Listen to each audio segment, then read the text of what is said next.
Hello viewer, সবাই কেমন আছেন? আপনারা আশা করি ভালোই আছেন। আজকে আপনার জন্য নতুন আরো একটি ভিডিও নিয়ে চলে আসলাম। আপনারা অনেকেই কমেন্টে বলেছেন যে ভাই কিভাবে হচ্ছে কি আপনার এই প্রত্যয়নপত্র লিখবেন, অঙ্গীকারনামাটা। সো অঙ্গীকারনামাটা লেখার আমি সম্পূর্ণ ভিডিওটি আপনাদের এখন দিয়ে দিচ্ছি। আপনারা সুন্দর করে দেখে নেবেন, আশা করি কিছুটা হলে উপকৃত হবেন। এই অঙ্গীকারনামা নিয়ে আর কারোর কোনো প্রবলেম থাকবে না।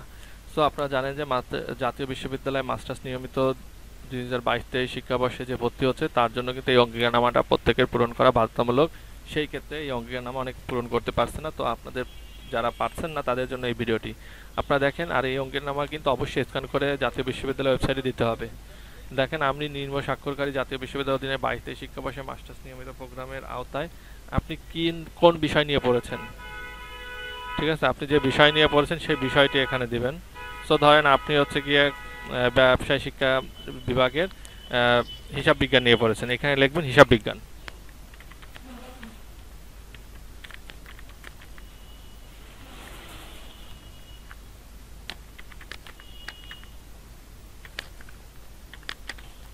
হিসাব বিজ্ঞান লিখবেন এখানে। লেখার পরে দেখেন, এটা কালো করে দিই আমি, এটা আসতেছে না, দেখি কি সমস্যা।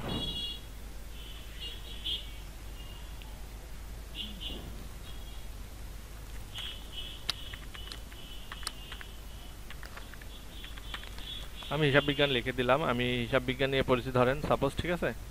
তো হিসাব বিজ্ঞান নিয়ে দেওয়ার পরে আপনারা দিবেন যে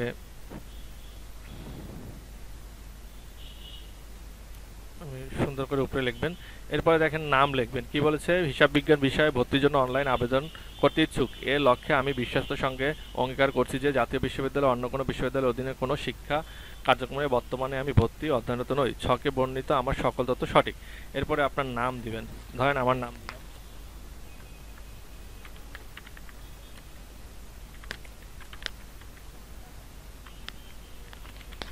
আমার নামটি আমি দিয়ে দিলাম, ঠিক আছে?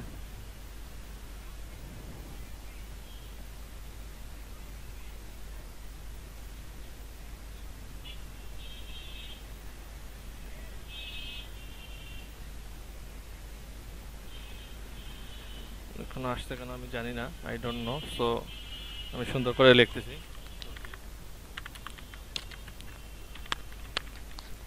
আমি আমার নামটি দিয়ে দিলাম, এই ঘরের ভিতরে আমার নামটি দিয়ে দিলাম। তারপরের ঘরে পিতার নাম দিব, ঠিক আছে?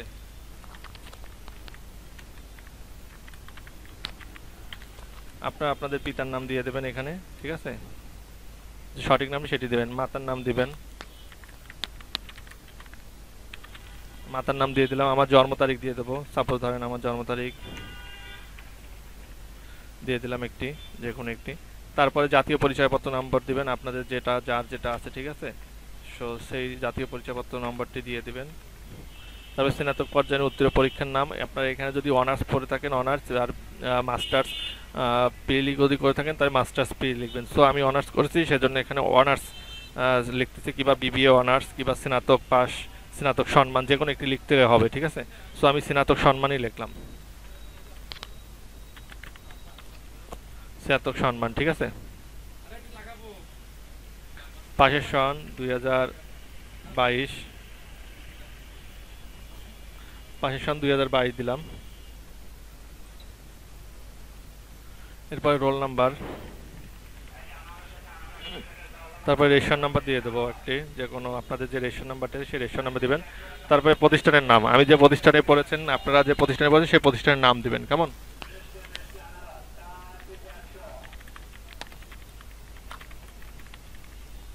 একটি কলেজের নাম দিয়ে দিলাম। প্রাপ্ত জিপি, আপনি যে জিপিএটি পেয়েছেন, ধরেন আমি 3.9698 পেয়েছি।